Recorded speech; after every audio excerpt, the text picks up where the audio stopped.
તો ખેડૂત મિત્રો, નાળિયેરીના પાકની અંદર અત્યારે હાલની તારીખમાં સૌથી વધારે પ્રશ્ન હોય તો આપણે બટન ખરીદવાનો પ્રશ્ન છે.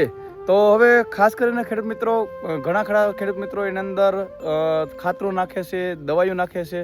તો હું તમે જાણો છો કે આ ખાતરો કે દવાઈઓ નાખવાથી આપણે 10-15 દિવસની અંદર રિઝલ્ટ મળી જાય છે.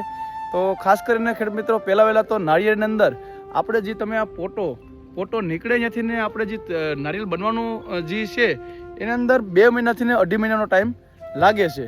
તો 2 થી 2.5 મહિનાની અંદર લાગતો ટાઈમ, હવે આની અંદર જવાબદાર વસ્તુની અંદર ક્યારેક બોરોનની ખામી, ક્યારેક કેલ્શિયમની ખામી, ક્યારેક અમુક સમયે આપણા જે વધારે પૂરતી વરસાદ અથવા તો ભેજને કારણે જે બટનની અંદર ફંગસ લાગવાનું કારણ છે એને લીધે ક્યારેક આપણે બટનની અંદર કથેરી લાગી જાય છે.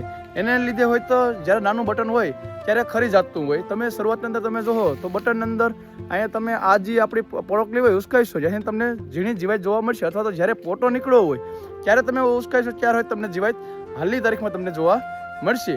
એટલે કે આની અંદર જવાબદાર કારણો 8 થી 10 છે.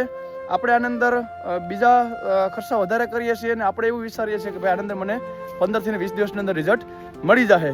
પણ ખરેખર તમે અત્યારે નાખેલું ખાતર કે અત્યારે છાંટેલી દવાનું રિઝલ્ટ તમને ખરેખર નારળીની અંદર તમને 1.5 થી 2 મહિના પછી તમને જોવા મળે. તો ખાસ કરીને ચોમાસુ સિઝનની અંદર અત્યારે તમે નાળિયેરની અંદર જ્યારે ઉપરથી તમે છંટકાવ કરતા હોય ત્યારે પારિજાતનો લિયોનિસ 1000 લીટર પાણીની અંદર 250 ml એનાથી વધારે ન નાખવું જોઈએ. ત્યાર પછી એની અંદર અત્યારે હાલની તારીખની અંદર ધાનુકાનું ઓમાઇટ 250 ml 1000 લીટર ટાંકાની અંદર નાખવું જોઈએ. અને સાથે સ્ટીકર, અને જો તમે બની શકે તો ફૂગનાશકની અંદર બ્લુ કોપર અથવા તો તમે કાર્બેડિઝમ, મેન્કોજેબ અથવા તો રિડોમિલ ગોલ્ડનો ઉપયોગ કરો, જેથી કરીને આપણે જે અત્યારે ચોમાસુ સિઝનની અંદર ફંગસ લાગવાનો પ્રશ્ન રહે છે એની અંદર તમને સારામાં સારો ફાયદો મળશે. અને બીજી વાત કરીએ અત્યારે તમારે ખાતરની, તો ખાતરની અંદર તમે જે નીચેથી નાખતા હોય ખેડૂત મિત્રો, એ જો ડ્રીપ હોય તો ડ્રીપની અંદર વોટર સોલ્યુબલ ખાતરનો તમે ઉપયોગ કરો.